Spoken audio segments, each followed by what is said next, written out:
انسان کی زندگی میں کچھ چیزیں ایسی ہوتی ہیں جن کے بغیر زندگی گزر نہیں سکتی۔ اتنی دیر تک جتنی دیر تک وہ چیز اس کے پاس موجود ہوتی ہے اسے نہ اس بات کا ادراک ہوتا ہے نہ احساس ہوتا ہے، لیکن جب وہ چیز اس کے پاس رخصت ہو جاتی ہے، اس کے پاس کسی وجہ سے خدا نخواستہ وہ چیز موجود اور محفوظ نہیں رہتی، پھر اسے احساس ہوتا ہے کہ ایک بہت بڑی نعمت تھی میرے پاس، وہ مجھ سے چلی گئی۔ ہماری زندگی کے اندر بہت ساری ایسی چیزیں ہیں کہ اگر وہ ہم سے رخصت ہو جائیں، خدا نہ کرے، تو پھر ہمیں بڑی شدت سے احساس ہوگا کہ یہ نعمت کتنی بڑی ہے۔ آپ کوس و قضا کے رنگ دیکھتے ہیں، دھوپ اور چھاؤں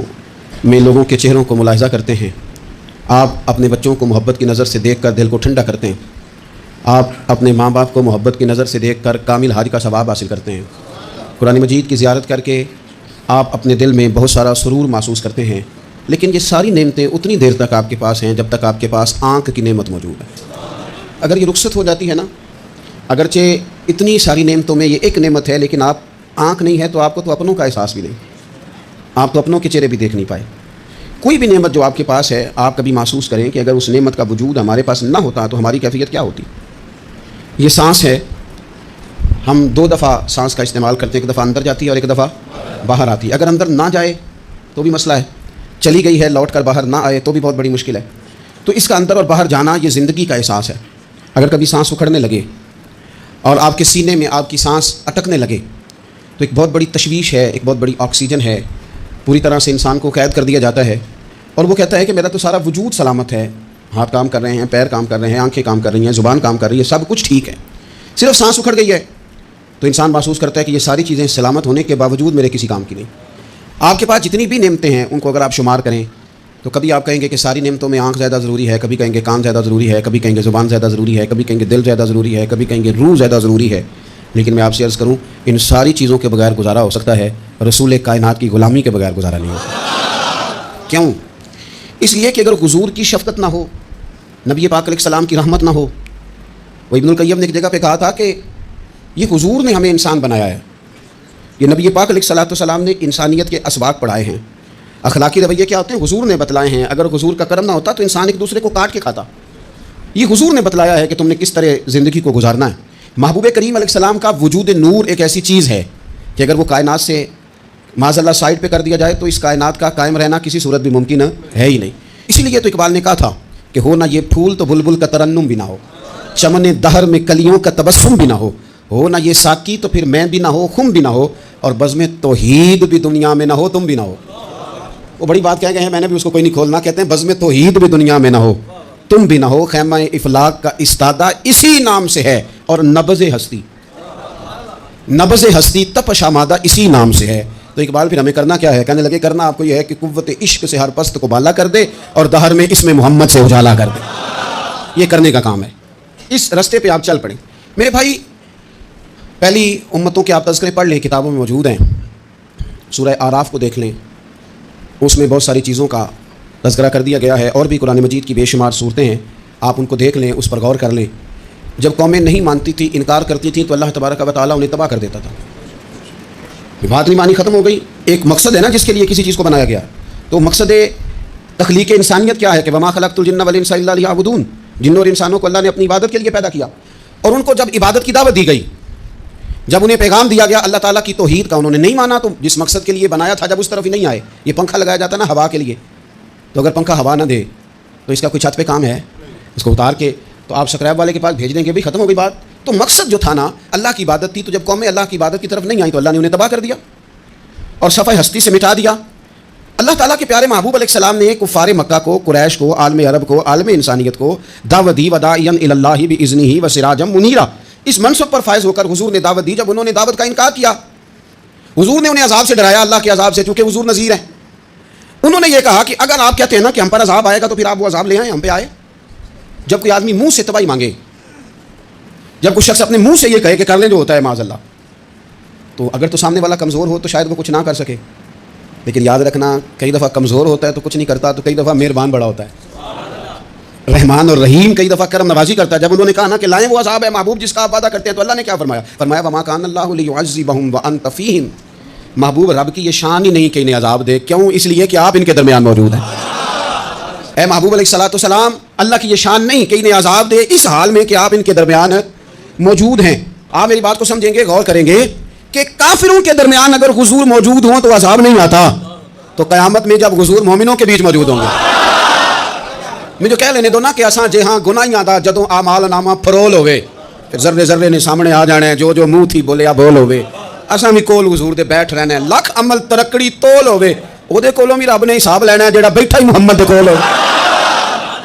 صلی اللہ تعالی علیہ وسلم، او دے کولوں بھی رب نے حساب لینا ہے جڑا بیٹھا ہی محمد دے کول ہوئے، جس کو کہتے ہیں قیامت حشر، جس کا نام ہے، جس کو کہتے ہیں قیامت حشر، جس کا نام ہے۔ تیرے دیوانوں کے لیے وہ دن تو جشن عام ہے، زیارت ہوگی نا حضور کی، تیرے دیوانوں کے لیے وہ دن تو جشن۔ اور ایک شاعر نے اور بات کھول دی، کہنے لگا ہر نظر کانپ اٹھے گی محشر کے دن، خوف سے ہر کلیجہ دہل جائے گا۔ اچھا جی پھر کیا ہوگا؟ ہر نظر کانپ اٹھے گی محشر کے دن، آنکھیں پھڑپھڑائیں گی، کانپیں گی اور کلیجے پھٹیں گے۔ منظر ہی ایسا ہوگا، انسان اپنے پسینے میں ڈبکیاں کھا رہا ہے، حساب کا وقت آ گیا ہے اور سورج سوا نیزے پہ ہے، زمین دہک رہی ہے، تو کہنے لگے ہر نظر کانپ اٹھے گی محشر کے دن، خوف سے ہر کلیجہ دہل جائے گا، پھر اوڑھ کر کالی کملی وہ آ جائیں گے، پھر اوڑھ کر کالی کملی وہ آ جائیں گے، پھر اوڑھ کر کالی کملی وہ آ جائیں گے، ہر نظر کانپ اٹھے گی محشر کے دن، خوف سے ہر کلیجہ دہل جائے گا، پھر اوڑھ کر کالی کملی وہ آ جائیں گے، سارے محشر کا نقشہ بدل جائے گا۔ میرے عزیز، حضور کے بغیر گزارا، نبی کریم کے بغیر کوئی چارہ، ہمارا کوئی سہارا ہی نہیں حضور کے بغیر، ہم کدھر جائیں سوائے محبوب کے۔ اس لیے نا صحابہ اس بات پر مطلع ہو گئے تھے، وہ نا بڑی بڑی دھیمی دھیمی باتیں پوچھتے رہتے تھے، اطلاع مل گئی تھی نا کہ اصل کرنا کیا ہے، تو جو رازدار لوگ ہوتے ہیں نا وہ پھر دھیمے دھیمے راز کی باتیں کرتے ہیں۔ حضرت انس بن مالک حضور کے خادم تھے، اماں نے دے دیا تھا حضور کی بارگاہ میں، کہتے ہیں میں 10 سال مدینے میں حضور کی نوکری کرتا رہا، تو قریب سے دیکھا تھا نا سارا کچھ، بہت ساری احادیث ان سے مروی ہیں، بڑی چیزوں کو دیکھا تھا، تو ہم سیانے ہو گئے، باتیں سمجھ گئے، قریب رہنے والے لوگ تو قربان پہچانن والے ہیں، تو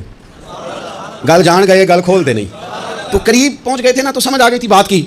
تو ترمذی میں موجود ہے، ایک دن حضور سے پوچھتے ہیں یا رسول اللہ قیامت والے دن آپ کو کہاں تلاش کروں، یعنی حضور علیہ السلام سے پوچھتے ہیں حضور میں نا قیامت والے دن، بھائی بات تو یہ نا کہ اعمال ٹھیک کیا جائے، معاملات پر توجہ دی جائے، عبادات کا خیال کیا جائے، جو ہمارے ذمہ ڈیوٹیاں ہیں وہ پوری کی جائیں، تو وہ کہتے ہیں حضور وہ قیامت والے دن کہاں تلاش کروں، تو حضور نے بھی نہیں فرمایا کہ تو اعمال ٹھیک کر، مجھے ڈھونڈنے کی کیا ضرورت ہے، کہاں ڈھونڈوں، تو حضور فرمانے لگے مسکرا کے فرمانے لگے، کیونکہ قربان پہچانن والے ہیں، تو اے گل جان گئے گل کھول دے نہیں۔ حضور علیہ السلام سے کہا یا رسول اللہ میں نا قیامت والے دن کہاں تلاش کروں، تو حضور فرمانے لگے حوض کوثر پہ۔ یا رسول اللہ وہاں کیا ہوگا، تو فرمایا امت پیاسی آئے گی تو میں جام بھر بھر کے پلاؤں گا، میں جام بھر بھر کے پلاؤں گا، ایسا کہ تیری خیر تیرے میں کدے کی خیر،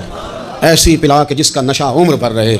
اور ایک نے کہا تھا کہ طیبہ سے منگائی جاتی ہے، سینوں میں رچائی جاتی ہے، توحید کی میں پیالوں سے نہیں نظروں سے پلائی جاتی ہے۔ حضور صلی اللہ علیہ وسلم نے فرمایا حوض کوثر پہ بھی جام پلائیں گے، سیانے بڑے تھے حضرت انس اور بھلا ہمارا کر رہے تھے، یہ حضور سے پوچھ پوچھ کے نا تو ہمیں ایڈریس بتا رہے ہیں، کیونکہ حدیث روایت کر دی نا تو ہمیں ایڈریس سمجھا دیے، پتے بتا دیے کہاں پہنچنا ہے، ساری جگہ سمجھا دی، چلیں جدید دور آ گیا ہے، انہوں نے لوکیشن بتا دی کہاں کر کے نا کس جگہ جا کے سٹاپ کرنا ہے کام۔ یا رسول اللہ وہاں ملاقات نہ ہوئی تو حضور نے فرمایا پھر پل صراط پہ آنا۔ یا رسول اللہ وہاں کیا ہوگا، فرمایا امت گزر رہی ہوگی اور میں دعائیں مانگ رہا ہوں گا، رب سلم امتی رب سلم امتی، یا اللہ میری امت کو سلامتی سے گزار دے، تو وہاں آ جانا، میں دعائیں وہاں مل جاؤں گا، قربان جائیں۔ فاضل بریلوی بول پڑے، کہنے لگے خدا کی رضا چاہتے ہیں دو عالم، خدا چاہتا ہے رضائے محمد، اجابت کا جوڑا عنایت کا سہرا، دلہن بن کے نکلی دعائے محمد، اجابت نے جھک کر گلے سے لگایا بڑی ناز سے جب دعائے محمد، رضا اب پل سے وجد کرتے گزریے کہ ہے رب سلم دعائے محمد صلی اللہ ہو۔ تو عرض کی یا رسول اللہ وہاں ملاقات نہ ہوئی تو میں نے کہا وہ ہمیں لوکیشن سمجھا رہے تھے، انہیں تو پتا تھا پہلے ہی، یہ قربان پہچانن والے ہیں، تو یہ گل جان گئے گل کھول دے نہیں، وہاں نہ ملاقات ہوئی تو حضور نے فرمایا پھر میزان عمل پہ آنا۔ یا رسول اللہ وہاں کیا ہوگا، فرمایا امت کے عمل تول رہے ہوں گے اور میں ان کے لیے دعائیں کر رہا ہوں گا۔ میں نہیں جا سکا کبھی بچوں کے ساتھ پیپر دلوانے، استاد کو اجازت نہیں دیتے، کہتے ایگزامینر اور آئے گا کوئی، جس نے پڑھایا ہو اسے اجازت نہیں کہ تو جا، ابا جی کو اجازت نہیں ہوتی کہ وہ ایگزامینیشن ہال میں جائے، وہاں تو کوئی اور لوگ آتے ہیں۔ یہ بھی عجیب سبق ہے نا کائنات کا کہ سارے تعلیم و تربیت کے اسباق بھی حضور پڑھائیں، رنگ بھی سارا حضور ہی بتائیں، اور قبر کے سوالات بھی سارے ہمیں حضور بتا دیں، اور جب پیپر ہونے لگے تو سرانے بھی کھڑے ہو جائیں، تو پھر کہہ لینا ایک دفعہ پھر کہ وہ دے کولوں کی رب نے حساب لینا، جڑا بیٹھا ہی محمد دے کول وہ دے کولوں کی رب نے حساب لینا۔ میرے عزیز ہمارا گزارا نہیں حضور کے بغیر، لوگ اصل میں نا ہمارا مسئلہ نہیں سمجھتے، ہمارا مسئلہ کچھ اور ہے، لوگ ہمیں نا بلا وجہ پریشان کرتے ہیں، کبھی جھنڈے سے، کبھی ڈنڈے سے، کبھی جھنڈی سے، کبھی کسی شے سے، کبھی کسی شے سے، کبھی کہتے ہیں وہ نعت اونچی پڑھ لی، کبھی کہتے ہیں سلام اونچا پڑھ لیا، کبھی کہتے ہیں وہ جھنڈیاں لگا دی۔ میں نے کہا آپ کی بات بھی ٹھیک ہے پر ہمارا مسئلہ تو سمجھو نا، ہمارا گزارا نہیں نا بھائی، جو کسی دا عاشق ہوئے وہ گل اسے دی، 100 مکر بہانے کر کے میں پوچھے میاں صاحب نے مزار تے جا کے کہ مکر کرنے ٹھیک نے تو سا کہنا مکر کرتا ہے تو حضور ٹھیک نے تو مینوں لگتا ہے کہ پولا جان دے سے پے کہ سونا راضی کرنا ہوئے تو مڑ ٹھیک نے حضور نے ایک دن کہا تھا حضرت ابو سعید خدری نے کہا یا رسول اللہ آپ قرآن پاک کی تلاوت کر رہے تھے قرآن پاک بڑا سونا پڑھتے تھے نا تو نبی کریم نے سن لیا اب کیا کریں دلیل دیں گے تو بات مضبوط ہو جائے گی حضور نے سن لیا تو بعد میں فرمایا ابو سعید تو بڑا سونا قرآن پڑھتا ہے رب کے علاوہ کسی کو دکھا کے عبادت کرنی جائز ہے حضرت ابو سعید خدری کہنے لگے سن رہے ہیں مجھے پتہ نہیں تھا آپ سن رہے ہیں ورنہ میں نے تو اور بنا کے پڑھنا تھا اب تو مان جاؤ نا جو کسی دا عاشق ہوے گل اسے دی کر دے 100 مکر بہانے کر کے 100 مکر بہانے کر کے او دئی مرنے مرتا ہے میرے عزیز ہماری مجبوری ہے لوگ اس بات کو سمجھتے نہیں ہماری مجبوری ہے حضور کا میلاد ضروری ہے لوگ سمجھتے نہیں بات کو اس لیے بلا وجہ رٹا ڈال کے بیٹھتے ہیں بھائی ہم نے تو کوئی رٹا ڈالنا نہیں نہ سیاست کا نہ دولت کا نہ اقتدار کا نہ کسی اور چیز کا سیاست دے جھگڑے آسان چھوڑ دیتے اتنے محبت کا جھگڑا ہے یہ چھڑا کوئی نہیں سکتا تو میرے عزیز ہمارا حضور کے بغیر گزارا اور نبی پاک علیہ السلام کے بارے میں رب فرماتا ہے وَلَسَوْفَ يُعْطِيكَ رَبُّكَ فَتَرْضَىٰ محبوب میں آپ کو اتنا دوں گا کہ آپ اپنے رب سے راضی ہو جائیں گے کیا کروں میں اب یہ آیت اتنی شاندار ہے حضرت امام زین العابدین رضی اللہ تعالیٰ عنہ سے کسی بندے نے کہا قرآن پاک میں سب سے زیادہ امید والی آیت کون سی ہے اس کا خیال تھا لا تقنطوا من رحمت اللہ کہیں گے اللہ کی رحمت سے نا امید نہ ہونا اس نے کہا حضور سب سے امید والی آیت بتائیں وہ کہتا میرے ذہن میں تھا کہ یہ والی آیت پڑھیں گے تو امام زین العابدین رضی اللہ تعالیٰ عنہ فرمانے لگے سب سے امید والی آیت ہے وَلَسَوْفَ يُعْطِيكَ رَبُّكَ فَتَرْضَىٰ رب کہتا ہے محبوب اتنا دوں گا کہ آپ اپنے رب سے راضی ہو جائیں گے آیت نازل ہو گئی تو حضور پتہ کیا فرماتے ہیں صحابہ سے فرماتے ہیں رب کہتا ہے حبیب تجھے راضی کرنا ہے اور جب تک میرے سارے غلام جنت میں گئے نہ میں نے اللہ سے راضی ہونا ہی نہیں میں نہیں راضی ہوتا اللہ سے سارے جائیں گے تو تب تو میں تو کہتا ہی رہوں گا نا قربان پچھانن والے آپ وہ گل جان گئے پر گل کھول دے وہ گل کھولتے نہیں پتہ چل گیا بات کا حضور کے بغیر گزارا حضور کے بغیر کوئی چارہ ہی نہیں اور خود حضور کیا فرماتے ہیں یہ سنن ابن ماجہ ہے میرے رسول پاک صلی اللہ تعالیٰ علیہ وسلم ارشاد فرماتے ہیں حدیث کے راوی حضرت ابو موسیٰ اشعری رضی اللہ تعالیٰ عنہ حضور فرماتے ہیں کہ اللہ نے مجھے اختیار دیا یا رسول اللہ کس بات کا فرمایا رب نے اختیار دیا میں چاہوں تو آدھی امت بغیر حساب کے جنت چلی جائے اور میں چاہوں تو اللہ سے اختیار لے لوں کہ یا اللہ مجھے شفاعت کا حق دے میں سفارش کرتا جاؤں اور تو انہیں معافی دیتا جائے یہ مجھے اختیار دیا اللہ تعالیٰ نے تو حضور کیا فرماتے ہیں وہ آدھی امت والا سودا نہیں میں نے قبول کیا میں نے نہ شفاعت لی ہے کیونکہ یہ عام تر ہے اور یہ کفایت کرنے والی ہے یہ عام بھی ہے اور کفایت کرنے والی بھی ہے اور حضور نے یہ لفظ کہے یہ سنن ابن ماجہ کتاب الزہد دیکھیے گا اس میں روایت مل جائے گی حضور فرماتے ہیں یاد رکھو تمہارا کیا خیال ہے کہ میری یہ شفاعت پرہیزگاروں کے لیے خود جملہ استفہامیہ سے بات کرتے ہیں تمہارا کیا خیال ہے کہ میری یہ شفاعت جو قیامت میں سفارش کروں گا تو پرہیزگاروں کی کروں گا حضور فرماتے ہیں نہیں میں قیامت میں گناہ گاروں کی سفارش کروں گا میں گناہ گاروں کی سفارش کروں گا گناہ گاروں کے لیے عرض کروں گا اللہ کی بارگاہ میں کچھ دن پہلے میں کہیں پڑھ رہا تھا کسی کا مضمون اس نے تشبیہ کس طرح کی دی ہے مجھے پتہ نہیں لیکن لکھ دی بات کہنے لگے ایک وکیل ہوتا ہے ایک شفیع ہوتا ہے ایک وکیل ہوتا ہے ایک حضور وکیل نہیں ہمارے حضور ہمارے شفیع ہیں شفاعت کرنے والے ہیں وکیل یہ کہتا ہے جج صاحب سے کہ یہ جس کا میں وکیل ہوں نا اس نے نا غلطی کوئی نہیں کی اسے معاف کر دیں وکیل یوں بحث کرتا ہے کہتا ہے اس نے کیا ہی نہیں جو معاف کرے اور جو شفیع ہوتا ہے نا وہ کہتا ہے مالک اس نے سارے کیے تو میرے آنے کی لاج رکھ اور اسے معاف کر دے یہ وکیل اور شفیع کا یہ فرق ہوتا ہے کہ شفیع کہتا ہے سونے سارے کیے ہیں بڑے بڑے پاپ کیے ہیں پر میں جو آ گیا ہوں تو مہربانی کرنا معافی دے دے میرے عزیز حضور کے بغیر کہیں بھی گزارا نہیں ہے ہم نے نا جب یہ بات سمجھ لی اور پتہ ہے نبی کریم صلی اللہ علیہ وسلم نے آگے بڑھ کے خود بھی کئی مقامات پر اس بات کو کھول کر مختلف انداز میں بیان کیا حضرت عبداللہ ابن عباس رضی اللہ تعالیٰ عنہ کی روایت آپ دیکھ لیں گے آپ کو مستدرک میں ملے گی حضور صلی اللہ علیہ وسلم فرماتے ہیں قیامت کے دن اللہ تعالیٰ انبیاء کے لیے نور کے ممبر بچھائے گا ہر نبی ممبر پہ بیٹھ جائے گا ہر پیغمبر علیہ السلام اپنے ممبر پہ جلوہ فروز ہو جائیں گے ہر پیغمبر لیکن حضور فرماتے ہیں میرا ممبر خالی ہوگا یا رسول اللہ صلی اللہ تعالیٰ علیہ وسلم آپ کا ممبر کیوں خالی ہوگا حضور فرماتے ہیں میں ممبر چھوڑ کے رب کی بارگاہ میں کھڑا ہو جاؤں گا اور اس ڈر سے کھڑا ہو جاؤں گا کہیں ایسا نہ ہو کہ میں جنت میں چلا جاؤں اور میری امت رہ جائے میں اپنی امت کی سفارش کروں گا رب میری امت کی سفارش قبول کرے گا فرماتے ہیں میں اتنی سفارش کروں گا کہ جہنم کا دروگا مجھ سے کہے گا کہ محبوب کمال ہو گئی آپ نے تو اپنا کوئی غلام دوزخ میں رہنے نہیں دیا سارے آپ نے نکال دیے کسی شاعر نے بڑی خوب بات کی تھی اس نے کہا تھا کہ یاد رکھو قیامت کا جو دن ہے نا یہ قیامت کا دن دراصل ہمارا وقت ہوگا خاص جب ہم نبی پاک صلی اللہ علیہ وسلم کی بارگاہ میں جائیں گے تو ہمیں سمجھ آ جائے گی کہ دنیا میں ہم نے کئی دوستیاں لگائی تھیں پر جھوٹی لگا بیٹھے ایک دوستی سچی ہے جو مدینے والے کی ہے وہ کہتے ہیں محمد بوٹیا جھوٹا ہی جاگ سارا یہ سچیاں مدینے والے دیاں یاریاں سچیاں مدینے والے دیاں تو نبی پاک صلی اللہ علیہ وسلم کے بغیر نہ دنیا میں گزارا ہے نہ قبر میں گزارا ہے نہ آخرت میں گزارا ہے اب ایک سبق ہے وہ سبق بھی آپ نے ضرور یاد کرنا ہے جس شخصیت کے بغیر ہمارا گزارا نہیں نہ قبر میں نہ حشر میں نہ پل صراط پہ نہ میزان عمل میں نہ حوض کوثر پہ تو ہمارا ان کے بغیر دنیا داری میں گزارا کیسے ہو جاتا ہے ہمارا تجارت بھی حضور سے سیکھیں، گھرداری بھی حضور سے سیکھیں، شادی بیاہ کے طریقے بھی حضور سے سیکھیں۔ جب گزارا نہیں حضور کے بغیر تو پھر زندگی کے سارے سلیقے حضور سے سیکھیں۔ پھر ادھر ادھر جانے کی ضرورت ہے، حضور کی سیرت کو پڑھیں، سوانے کو پڑھیں، حیات مبارکہ کا مطالعہ کریں۔ یہ جو ہم میلاد کا جلوس لے کے نکلتے ہیں نا، جب ہم نے نا بہت ساری چیزوں کو سطحی سا سمجھ لیتے ہیں معاذ اللہ بعض اوقات۔ یہ جب ہم میدان میں نکلتے ہیں نا، میلاد کے جلوس میں حضور کے نام کا نعرہ لگاتے ہیں، تو ہم نا للکارتے ہیں اس نظام کو جو نظام حضور سے پہلے تھا۔ امیر غریب کی تقسیم تھی، ذات برادری کی تقسیم تھی، چھوٹے بڑے کی تقسیم تھی، گورے کالے کی تقسیم تھی۔ ہم جب میدان میں نکل کے نعرہ لگاتے ہیں تو ہم اس نظام کو للکارتے ہیں۔ ہم کہتے ہیں وہ نظام نہیں چلے گا، اب حضور کا میلاد ہو گیا ہے۔ اب نظام وہ ہے کہ جس پلیٹ میں ابو بکر صدیق کھانا کھائیں گے اسی میں بلال حبشی بھی کھائیں گے۔ اب نظام وہ ہے کہ اگر غریب آدمی جرم کرے گا تو سزا ملے گی، تو اگر گورنر کا بیٹا جرم کرے گا تو سزا اسے بھی